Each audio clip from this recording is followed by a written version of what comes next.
भांडूप पश्चिम मतदारसंघातून महायुतीचे निवडून आलेले उमेदवार आमदार अशोक पाटील यांच्याशी जनादेश टीव्ही न्यूजने केलेली बातचीत।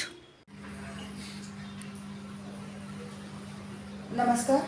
नुकत्याच झालेल्या विधानसभेच्या निवडणुकीत भांडूप पश्चिम मतदारसंघातून आपण विजयी झालात, त्याबद्दल जनादेशतर्फे आपले अभिनंदन। सर, भांडूपमध्ये ज्या काही मूलभूत समस्या आहेत, हे भांडूपकर म्हणून तुम्ही अधिक पद्धतीने जाणता, तर त्यावर आपण काय उपाययोजना करणार आहात? नाही, भांडूप हा विभागाचाच झोपडपट्टीने वसलेला विभाग आहे आणि या विभागातला झोपडपट्टी मुक्त विभाग करावा हे प्रामुख्याने माझ्या 5 वर्षाच्या कालखंडामध्ये मी करेनच। पण 2014 ते 2019 मध्ये या भांडूपमध्ये SRAच्या बिल्डिंग उभ्या राहत नव्हत्या, काही तांत्रिक अडचणी होत्या आणि त्या दूर करून खोती नष्ट केली नाही, पण खोतांचे अधिकार काढून घेतल्यामुळे या भांडूपमध्ये SRAच्या बिल्डिंग उभ्या राहिल्या। पण तेवढं करून थांबणार नाही, कारण हे सगळं झोपडपट्टी ही भांडूपमध्ये वसलेली आहे। फार पूर्वी या भांडूपमध्ये कोकणी माणूस, मराठी माणूस जास्त वसला गेला आणि हा भांडूप हे शिवसेनेचं माहेरघर तयार झालं आणि या माहेरघरामध्ये माझाही जन्म झाला असल्या कारणाने की हे झोपडपट्टी मुक्त करण्यासाठी जो जो प्रयत्न करता येईल तो प्रयत्न करणार आणि भांडूपकरांना स्वतःचं हक्काचं घर हे त्या माध्यमातून मिळवून देण्यासाठी मी प्रयत्न करणारच आहे। पण त्याचबरोबर दळणवळणाचा मोठा प्रश्न समस्या भांडूपमध्ये आहे, कारण त्या दाटी वस्तीच्या विभागामध्ये हे रस्ते अरुंद रस्ते आहेत, ते रस्ते मोकळे करायचे। DP रिमार्क्समुळे असलेल्या रस्त्याचं रुंदीकरण झालं तर ट्रॅफिकची समस्या सुटेल आणि ट्रॅफिकची समस्या सुटल्यानंतर आपोआप डेव्हलपमेंटला चालना मिळते, कारण ज्याचं दळणवळण चांगलं ते शहर सहज डेव्हलप होतं। ही आपण बघितलेल्या या नजरेतल्या गोष्टी आहेत, म्हणून ते करण्याचा मी प्रयत्न करणार आहे। भांडूपमध्ये आस्थान आहेत, एकही सरकारी हॉस्पिटल नाही, त्याबद्दल आपण कोणती पावले उचलणार आहात? नाही, बघा, आपण भांडूपमध्ये सरकारी हॉस्पिटल किंवा महानगरपालिकेचं हॉस्पिटल, एक महात्मा फुले हॉस्पिटल होतं, त्याचं नूतनीकरण चालू आहे। त्याचा पर्याय म्हणून आपण तिथे विलेज रोडला हॉस्पिटल उभं करतो आहे ते। त्याचबरोबर शिंदे साहेबांच्या सोबत जात असताना 2 वर्षामध्ये पाठपुरावा करून फोर्टिस हॉस्पिटलच्या मागच्या बाजूला 390 बेडचं महानगरपालिकेचं हॉस्पिटल उभं राहत आहे, म्हणजे तिथे त्या सुविधा मिळतीलच। त्याचबरोबर कन्नमोहन नगरला तिथे देखील 500 बेडचं हॉस्पिटल, म्हणजे 300 बेडचं होतं, त्यांनी उपोषण केलं। मी स्वतः तिथे होतो, मुख्यमंत्री साहेबांनी मला बोलावून घेतलं आणि दुसऱ्या दिवशी बैठक लावून तिथे 500 बेडचं हॉस्पिटल तिथेही तयार होतं, त्याचं कामही चालू आहे। असं नाही मी बोलत की नुसतं कागदावर आहे, त्यांना वर्क ऑर्डर मिळाली, कॉन्ट्रॅक्टरला काम चालू आहे, दोन्ही ठिकाणी कामं चालू आहे। म्हणजे साधारणतः वर्षभरामध्ये ही दोन्ही हॉस्पिटल चालू व्हायच्या कंडिशन होतील। भांडूपकरांना दिलासा मिळेल, पण एवढ्यावर मी थांबणार नाही, कारण भांडूपचं साधारणतः 10 लाख लोकवस्ती आहे, जवळजवळ 3 लाख मतदार आहेत। या 3 लाख मतदारांनी 10 लाख लोकवस्तीच्या लोकांना या भांडूपमध्ये म्हणजे KM आणि सायनच्या धर्तीवर एक हॉस्पिटल व्हावं ही माझी प्रामुख्याने ती मागणी आहे आणि ती मागणी मी कुठल्याही परिस्थितीमध्ये 5 वर्षामध्ये पूर्ण करणार आहे। भांडूपमध्ये कोकणवासीय भरपूर आहेत, त्यांच्यासाठी बस थांब्याची आपण उपाययोजना काय करणार आहात?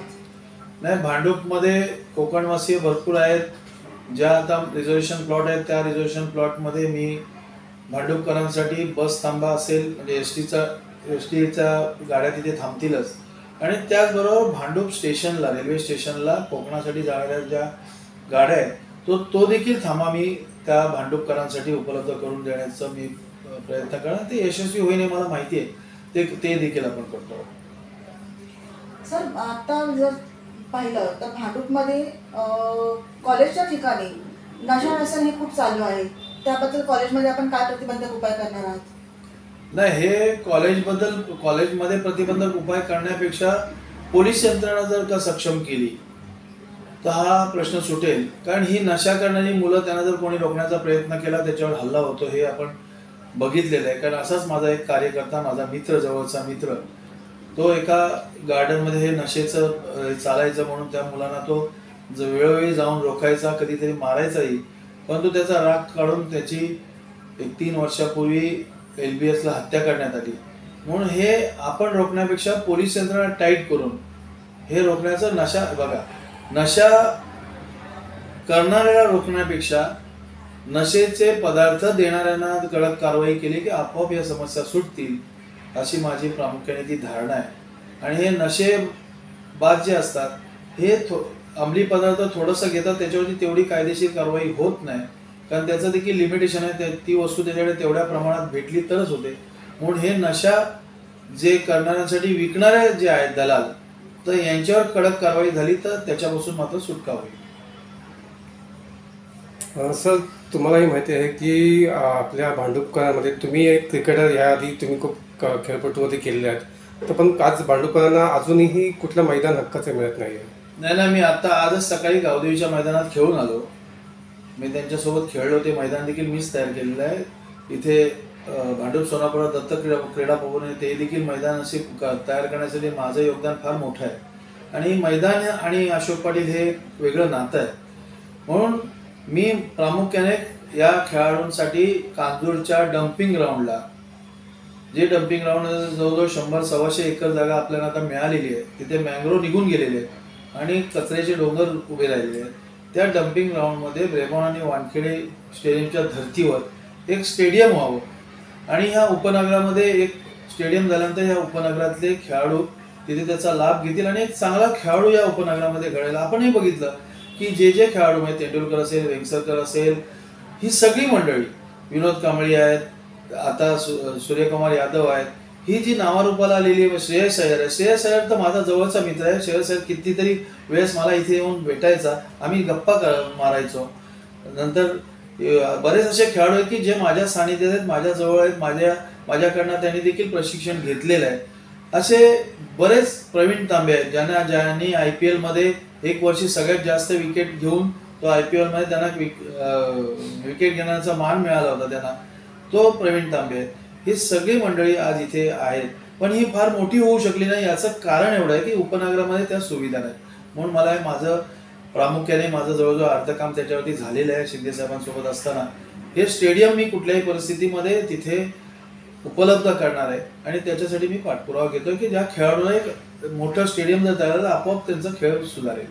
सर, जसं आपण म्हणालात की भांडूप हे एक झोपडपट्टी वस्तीचं शहर आहे, मग त्याच तिथे गल्ली गोळ्यांमध्ये रस्ते नाही आहेत. जसं तुम्ही मगाशी बोललात की ठाण्यातून आमच्या आयुक्तांनी रस्ता रुंदीकरणाचं काम केलं, त्यामुळे ट्रॅफिकची समस्या कुठे थांबते, पण भांडुपकरांना ते समस्या खूप अजूनही भरजत आहे.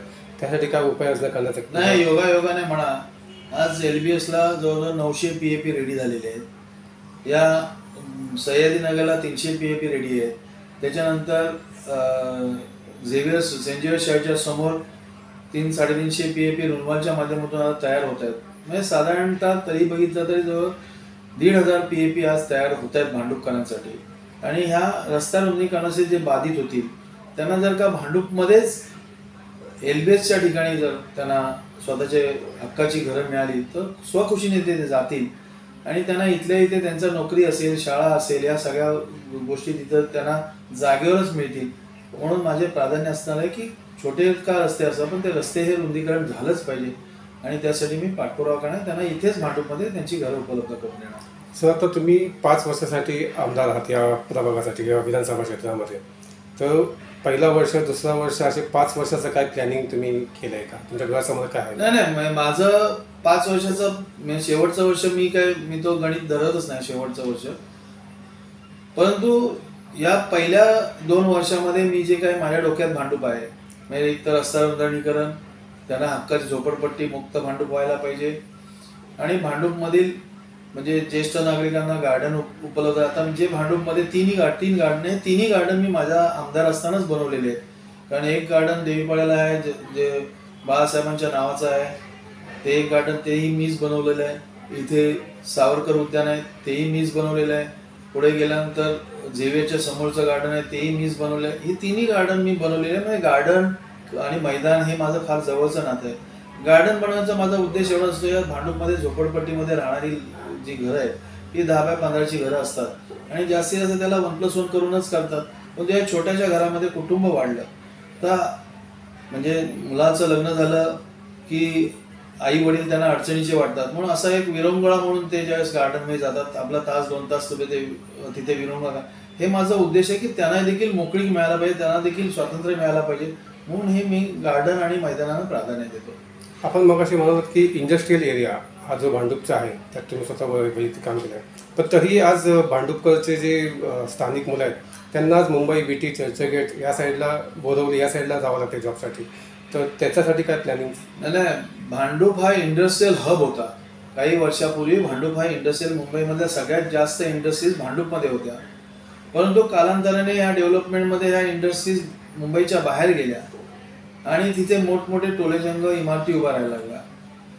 भांडूपमध्ये इंडस्ट्रियल लॉबी जवळजवळ 90% निघून गेलेली आहे आणि या ठिकाणी डेव्हलपमेंटनुसार शेवटी प्रत्येकजण हा पैसा बघतो, त्यानुसार ह्या सगळ्या डेव्हलपमेंट आल्या. पण त्या डेव्हलपमेंट येत असताना भांडूपकरांना प्राधान्याने, म्हणजे मी अनेक आंदोलनं केलेली आहे, असं नाही की मी नुसतं नगरसेवक होतो, आमदार होतो, अनेक आंदोलनं केले. तुम्हाला थोडक्यामध्ये सांगतो, समोर जो नेपच्यून मॉल तयार झाला, त्या नेपच्यून मॉल तयार झाला असताना त्यांनी त्यावेळेस त्या कमर्शियल मॉल तयार झाला आणि त्यांनी बाहेरची मुलं तिथे कामावर आणली गेली आणि त्या मॉलचं उद्घाटन झालं.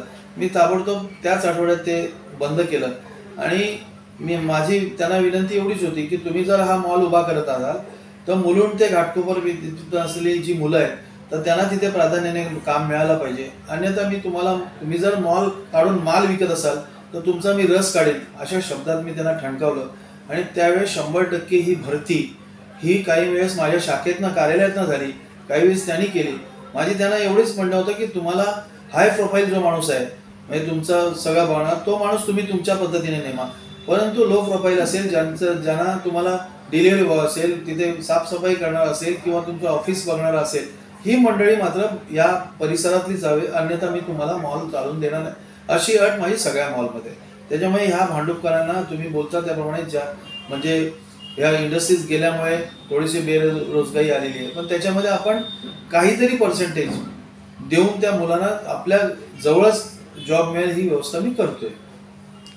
ठाणे भांडूपकर नक्कीच तुम्हाला दुसऱ्यांदा पुन्हा एकदा आमदार केलेला आहे, त्यामुळे तुम्ही भांडूपकरांचे सगळे विषय जे आहेत 5 वर्षात सोडवण्याचा प्रयत्न कराल. पुन्हा आपण 1 वर्षानंतर पुन्हा भेटूया, जेणेकरून 1 वर्षात जे काही घडलेलं आहे ते लोकांपर्यंत जाईल. धन्यवाद. तुमचा आभारी आहे. आज इथे माझ्या कार्यालयात आलात, माझे म्हणणं ऐकून घेतलं. मी भविष्यात भांडूपसाठी काय करणार आहे या गोष्टी आपण लोकांसमोर ठेवत आहात, म्हणून आपल्या माध्यमातून आपण इथे आल्यामुळे लोकांपर्यंत देखील मी काय करणार आहे ही व्यथा जाईल. म्हणून आपल्या चॅनलचं, म्हणजे जनादेशच्या चॅनलच्या माध्यमातून तुम्ही इथे आलात, म्हणून जनादेश हा जनतेपर्यंत पोचवा हीच प्रामाणिकपणे, मी एक शिवसेनेचा आमदार आणि बाळासाहेबांच्या विचाराचा आमदार, शिंदे साहेबांच्या नेतृत्वावर विश्वास टाकून त्यांच्यासोबत काम करणारा हा आमदार आणि जनतेने निवडून दिलेला आमदार, हे जनसेवेसाठी उपलब्ध राहील, एवढंच मी प्रामाणिकपणे आज तुम्हाला सांगतो. धन्यवाद सर. ब्युरो रिपोर्ट, जनादेश.